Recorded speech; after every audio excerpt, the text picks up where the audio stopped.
अलिफ और जिन का कालीन रात के आसमान में चांद की चांदी जैसी रोशनी में तैर रहा था। नीचे बगदाद की मीनारें छोटी छोटी दिख रही थीं, मानो कोई बच्चा खिलौने बिखेर गया हो। जिन ने हवा में उंगलियां घुमाई, तारों का एक झुरमुट अचानक हिलने लगा और एक चमकदार दरवाजा बन गया, ऐसा जैसे किसी ने रात को कागज की तरह मोड़ दिया हो। अगला ठिकाना, जिन ने मुस्कुराते हुए कहा, समंदर के नीचे का शहर मरजान गर्क। वहां की रानी को एक बहुत पुराना वादा पूरा करना है, और वो वादा सिर्फ इंसान का बच्चा ही पूरा कर सकता है। कालीन गोता लगाते हुए तारों के दरवाजे में समा गया। अचानक चारों तरफ पानी, पर सांस रुकती नहीं थी, जैसे हवा भी पानी बन गई हो। नीचे गहरे नीले अंधेरे में सोने चांदी के महल चमक रहे थे। मछलियां रंग बिरंगे झिलमिलाते कपड़े पहने तैर रही थीं। एक विशाल सीपी का द्वार खुला और अंदर से निकली रानी मरजाना। उनके बाल हरे समुद्री घास जैसे, आंखें दो बड़े बड़े मोती। इंसान का बच्चा, उनकी आवाज ऐसी थी जैसे 1000 शंख एक साथ बोल उठे। सदियों पहले मेरे पिता ने एक इंसान से वादा किया था कि जब भी हमारी प्रजा पर काला सांप का साया आएगा, कोई इंसान आकर हमारी रक्षा करेगा। आज वही दिन है। अलिफ ने देखा, दूर पानी के उस पार एक बहुत बड़ा काला सांप तैरता आ रहा था।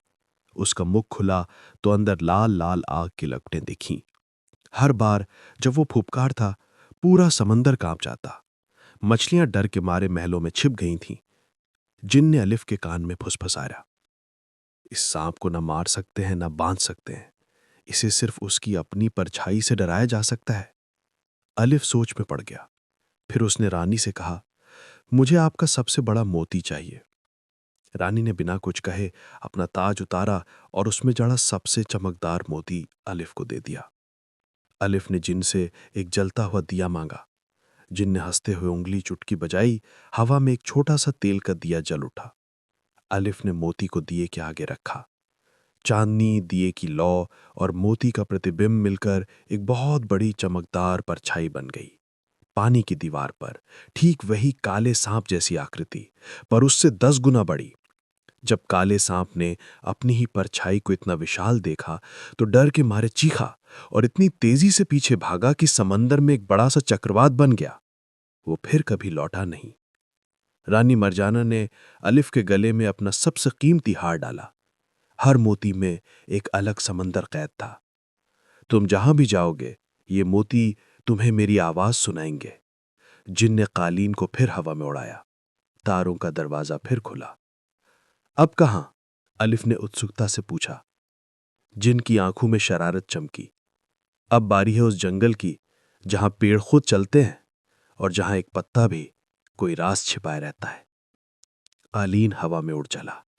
पीछे समंदर की रानी हाथ हिलाती रहीं और उनके मोतियों में छोटे छोटे तूफान नाच रहे थे। कहानी अभी खत्म नहीं हुई थी, बल्कि अभी तो शुरू हुई थी। अलिफ और जिन दोनों बोले, जो अपनी मां को प्यार करता है वो मुझे लाइक और सब्सक्राइब करें।